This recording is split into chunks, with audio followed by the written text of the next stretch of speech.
안녕하세요, 셀폴더입니다. 이번 시간에는 저희가 만든 이 프로젝트를 도커 쪽으로 배포 작업을 해보도록 하겠습니다.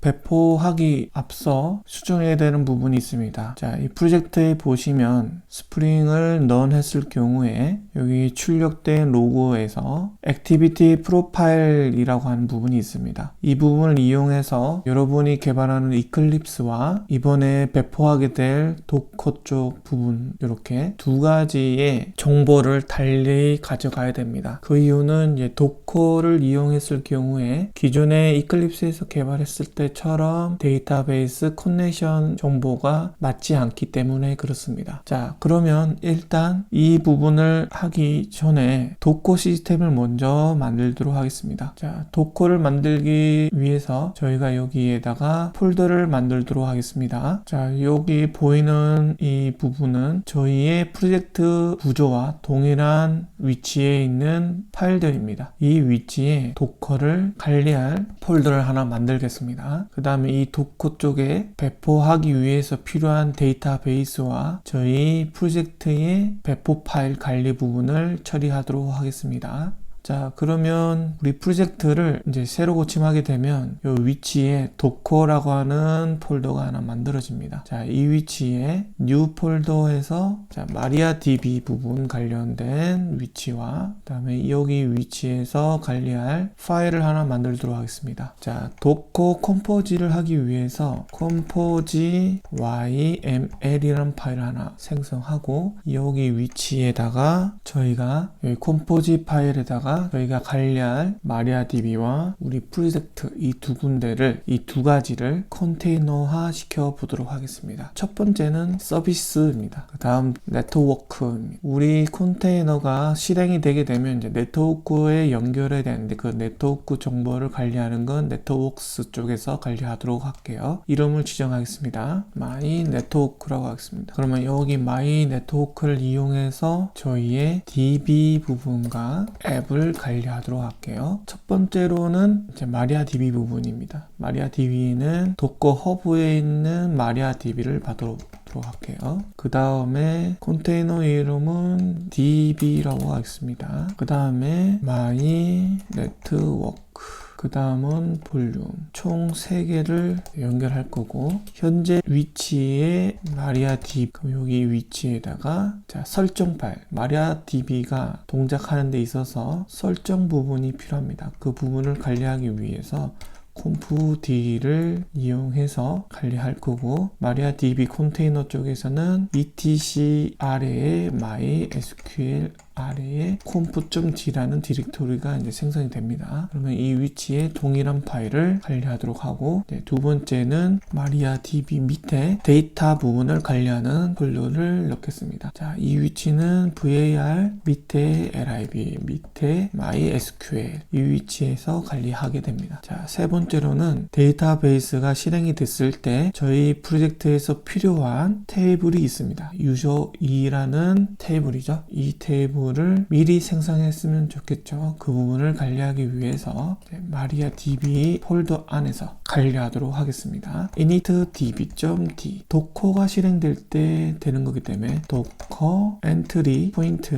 initdb.d라는 위치에서 관리하게 됩니다. 자, 그러면 이제 마지막으로 MariaDB는 환경 설정 부분이 필요합니다. 그래서 env 설정 부분이 필요하겠죠. 자, 그러면 첫 번째는 호스트입니다. MySQL 호스트, 로컬 호스트로 하겠습니다. 두 번째는 포트입니다. MySQL 포트 3306. 세 번째는 루트 계정의 패스워드 부분입니다. 관리자 부분을 접속하기 위해서 루트에 관련된 패스워드가 설정이 돼야 되죠. 자, 1234로 쓰겠습니다. 그 다음에는 기본이 되는 데이터베이스 부분을 설정하겠습니다. MySQL 데이터베이스. 기존에 우리가 edu를 그대로 쓰고 있었죠. 그 다음은 일반 사용자로 MySQL의 유저를 하나 생성하겠습니다. 유저는 셀로 해보겠습니다. 그 이유는 이제 개발 쪽에서는 폴더라는 이름으로 사용자를 사용하고 있기 때문에 그렇습니다. 교차 부분을 확인하기 위해서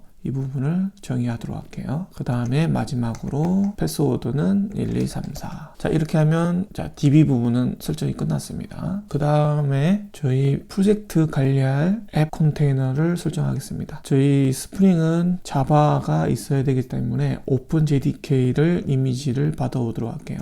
OpenJDK 마지막 버전을 받겠습니다. 동일하게 컨테이너 이름도 관리하도록 할게요. 앱. 그 다음에 저희 앱은 데이터베이스가 실행 후에 동작을 했으면 좋겠으니까 그 부분을 정의하도록 하겠습니다. Dependence on 하고 위에 DB를 정의하도록 할게요. 그 다음에는 네트워크는 my network. 그 다음에 데이터베이스와 연결이 되어야 되기 때문에 링크스를 이용해서 연결하도록 하겠습니다. 그 다음에 저희 프로젝트가 빌드 되고 난 다음에는 JR 파일이 만들어지는데 그거를 마운트 시켜 보도록 하겠습니다. 현재 위치에서 위로 올라가야 폴더 쪽으로 이동되기 때문에 점 두 개를 이용하시고 폴더 쪽으로 이동한 후에 빌드란 디렉토리 밑에 libs라는 디렉토리가 이제 생성이 됩니다. 그럼 이 위치에 JR 파일이 만들어지고 저희 앱 컨테이너 쪽에는 유저 밑에 노칼 이 위치에 파일을 두고 관리하도록 하겠습니다. 이제 이 JR 파일을 런 시켜야 되겠죠. 그래서 코맨드를 이용해서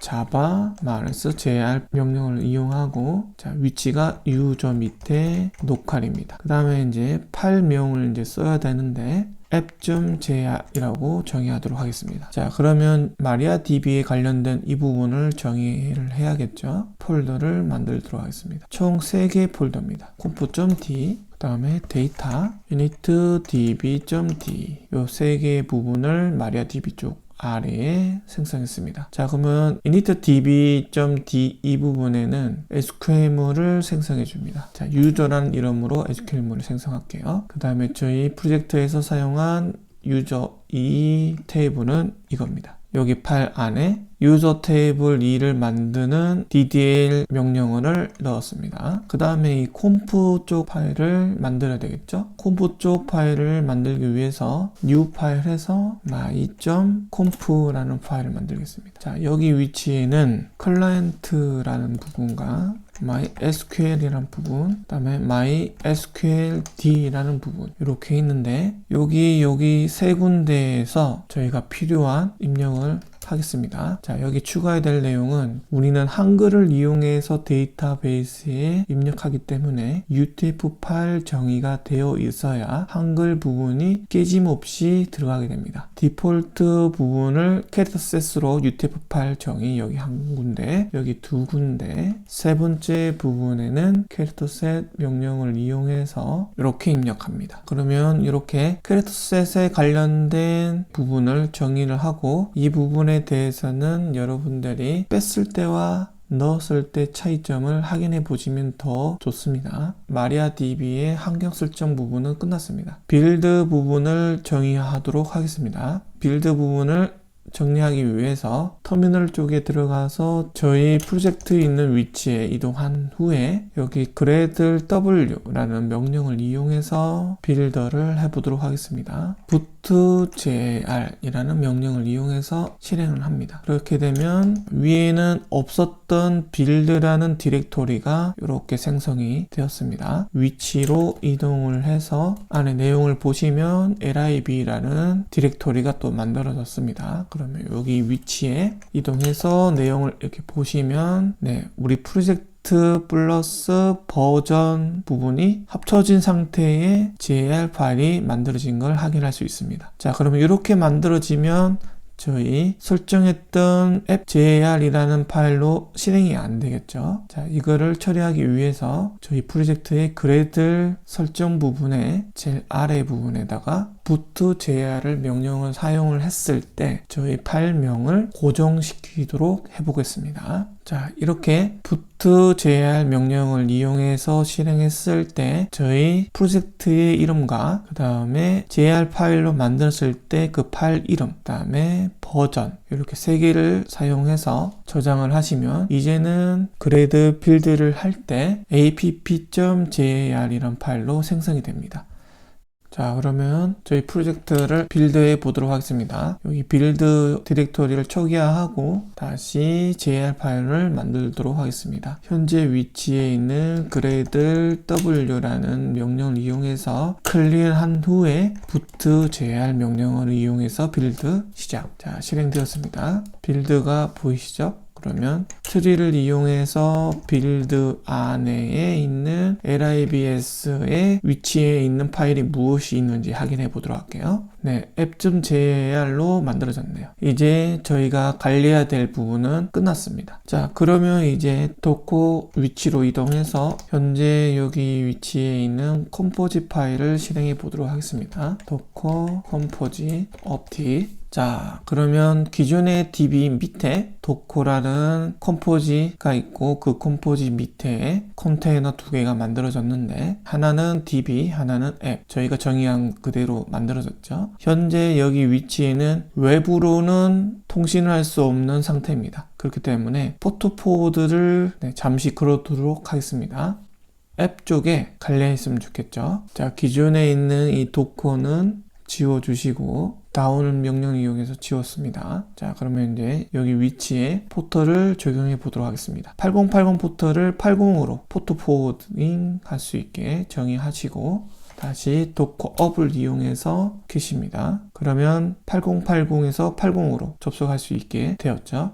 자, 그러면 웹 쪽에 가서 이제는 로컬 호스트에 80으로 접근해 봅니다. 서버는 켜졌네요. 그렇지만 500이 실행된 걸 보아하니 데이터베이스 부분에서 문제가 발생한 것 같습니다. 자, 그러면 이 도커 대시보드에서 앱을 클릭합니다. 그 다음에 로고 쪽으로 가 보시면 이 로고 내용에 보았을 때 콩네션 부분에서 오류가 난 걸 확인할 수 있습니다. 자, 그러면 이 도커에서 스프링은 로컬 호스트의 이 3306번으로 접근할 수가 없다는 걸 확인할 수 있는 거죠. 자, 그러면 저희 프로젝트에 여기 URL 부분이 변경이 돼야 된다는 걸 확인할 수가 있고 그 다음에 하나 더 알 수 있는 건 도커 파일을 만들 때 사용자도 폴더가 아니고 셀로 만들었습니다. 그렇다는 건 계정 부분에도 아마 오류가 날 겁니다. 자, 그러면 이 부분을 변경하기 위해서 도커를 다운을 시키시고 여기 부분을 변경해 보도록 하겠습니다. 여기 부분은 DB로 들어가시면 되고 내부 포트는 3306번이었습니다. 그 다음에 사용자는 셀이었죠. 자, 그러면 이 정보와 저희 도커 컴포지 파일과 비교를 해보도록 하겠습니다. 데이터베이스 관련된 여기 설정 부분에서 포트는 3306번 그 다음에 호스트로 붙을 이름은 컨테이너 이름이죠. DB 그 다음에 데이터베이스 이름은 EDU 사용자는 셀 패스워드는 1234 이번에는 정의가 제대로 되었습니다. 자, 그러면 도커를 실행하기 이전에 다시 빌드를 해야겠죠. 그러면 여기 빌드 쪽에 저희가 정의한 프로퍼티 부분을 정의하기 위해서 gradle 명령을 이용해서 다시 빌드를 하겠습니다. 빌드 처리가 끝났습니다. 그러면 도커 쪽에 가서 도커 컴포지 업D를 이용합니다. 서버가 켜진 걸 확인할 수 있죠. 자, 그러면 이번에는 접속하는데 문제가 없는지 확인해 보도록 할게요. 새로 고침. 이번에는 정상적으로 화면이 뜬 걸 보아 데이터베이스 연결에는 성공한 것 같습니다. 그러면 이렇게 저희가 프로퍼티 부분을 변경하게 되면 도커 쪽 배포에는 문제가 없이 적용이 되었습니다. 그렇지만 저희 이클립스에서 프로젝트를 실행했을 때는 문제가 또 발생하겠죠. 이유는 저희가 변경한 URL 부분과 유저가 다르기 때문에 그렇습니다. 그러면 이 부분을 해결하기 위해서 저희가 여기 프로퍼티 부분을 분리를 해야 된다는 걸 이제 알게 됩니다. 그래서 이 분리하는 방법을 이제부터 진행해 보도록 하겠습니다. 애플리케이션 프로퍼티 이 파일을 이런 변경을 해서 지금 설정 부분은 도커에 적용될 내용이니까 프로드라고 해서 프로덕션 줄여서 제품화 시키는 거라고 정의하도록 하겠습니다. 그 다음에 한 번 더 복사를 해서 이번에는 DV, 디벨로퍼 개발자 모드로 정의를 하는 걸로 하나 만들겠습니다. 자, 그러면 프로퍼티가 두 개가 만들어졌습니다. 위에는 도커 쪽에서 사용할 내용이고 아래는 저희 이클립스 개발 쪽에서 사용할 내용입니다. 그러면 여기 설정한 부분이 이제는 로컬호스트의 2에 사용자는 폴더로 접근을 해야 될 겁니다. 자, 그러면 두 개의 프로퍼티가 생성이 되었기 때문에 저희 이클립스는 이 프로퍼티 두 개 중에 어떤 걸 실행할 건지 일단 정의하지 않고 스프링 부트 앱으로 실행해 보도록 하겠습니다. 실행이 되었습니다. 실행이 되었는데 오류가 발생했죠. 여기 오류 내용을 보시면 데이터베이스에 연결할 정의가 없어서 데이터 소스의 URL 부분이 문제가 발생했죠. 그렇다는 건 저희가 만든 저희 프로퍼티 파일이 두 개가 있지만 스프링이 런 됐을 때는 이 두 개 중에 하나를 선택하지 않는다라고 하는 걸 저희가 이제 알게 되었습니다. 그러면 이걸 정의하기 위해서 run as 할 때 run configuration을 이용해서 정의를 할 수가 있습니다. run configuration 쪽에서 저희 폴더가 run 될 때 설정하는 부분인데 여기에서 환경 변수 설정 부분에 add를 해서 어떤 프로퍼티를 읽을 건지 정의해 보도록 하겠습니다. 스프링에서 사용하는 프로파일즈는 어떤 걸 액티브 했다 라고 해서 이 명령을 쓰시고 저희가 만든 파일 두 개 중에 저희는 개발자 모드에서 실행돼야 되기 때문에 dev 이 파일명 밑에 마이너스 놓고 사용했던 이 이름 명칭을 사용합니다.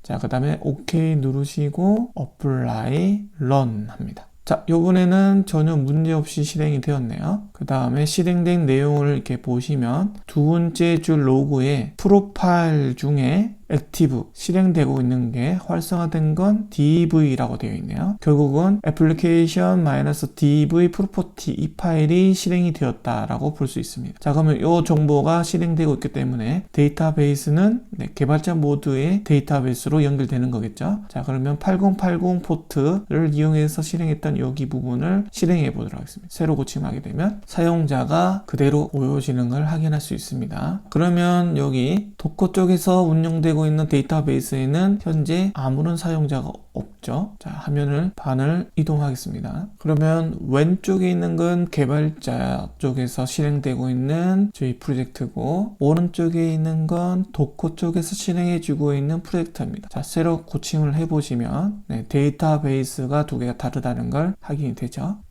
그러면 이 프로퍼티는 개발자 모드에서 실행할 수 있는 상태가 되었고 이제 위에 프로퍼티 부분이 이제 도커에 배포됐을 때 실행이 되도록 정의하시면 됩니다. 자, 그러면 다시 도커 쪽으로 이동을 하셔서 도커 컴포지 이 부분을 종료합니다. 도커 컴포지 다운 명령을 이용해서 잠시 끄시고 저희 프로젝트에 이동을 하셔서 여기 빌드 부분에 우리 프로퍼티 파일이 이제 두 개로 나뉘어졌기 때문에 다시 빌드를 해야 됩니다. 클릭을 하고 부트 JR를 이용해서 빌드가 끝났습니다. 그러면 이번에는 도커 쪽으로 가서 도커 컴포지를 이용해서 컨테이너를 생성합니다. 자, 그러면 이번에는 켜졌는데 저희 앱 부분이 비활성화가 됐죠? 다시 켜려고 해도 켜지지 않습니다. 꺼졌죠? 그 이유는 어떤 프로퍼티를 타겟으로 읽을지가 없기 때문에 그렇습니다. 그러면 도커 컴포지 파일에 이거 이제 다시 다운하고 파일에서 특정 부분이 변경이 돼야 됩니다. 도커 컴포지 파일로 이동을 해서 이 도커 컴포지 파일에 커맨드 라인이 있었죠. 여기 커맨드 라인에서 이클립스 쪽에서도 정의했던 거와 같이 spring.profiles.active는 prod 도커 쪽에서 사용할 프로퍼티 이름이죠. 옵션 부분을 추가로 넣으셔야 됩니다. 그래야 저희가 만든 프로퍼티 도커 쪽에서 사용할 이 프로퍼티를 대상으로 실행하게 됩니다. 이 명령어를 이용해서 다시 도커 업을 해 보도록 할게요. 자, 다시 도커 업을 했습니다. 이번에는 앱이 종료되지 않고 활성화되어 있는 걸 확인할 수 있죠. 자, 그러면 다시 여기 와서 새로 고침을 하면 정상적으로 실행되고 있는 걸 확인할 수 있습니다. 자, 그럼 여기서 사용자를 하나 만들도록 할게요. 자, 테스트 유저 2 1, 2, 3, 4 요성을 해서 하나 생성하겠습니다. 네, 생성되었기 때문에 정보로 넘어왔겠죠? 자, 그러면 취소해서 내용을 보시면 테스트의 이메일 유저 2 이메일 네, 조금 전에 만들었다라고 나와 있네요. 22시 22분 네, 초가 지나가서 1분 정도 차이가 나네요 지금. 그러면 개발 쪽에는 다른 데이터베이스를 사용하고 있죠. 네, 그래서 새로 고침하면 이 정보는 나오지 않습니다. 그러면 두 개가 전혀 다른 데이터베이스 쪽으로 접근을 해서 사용하고 있는 걸 확인할 수 있고, 이건 이대로 배포해서 운영까지 사용할 수 있게 됩니다. 지금까지 도커 쪽으로 저희 프로젝트를 배포하여 서비스까지 하였습니다. 수고하셨습니다.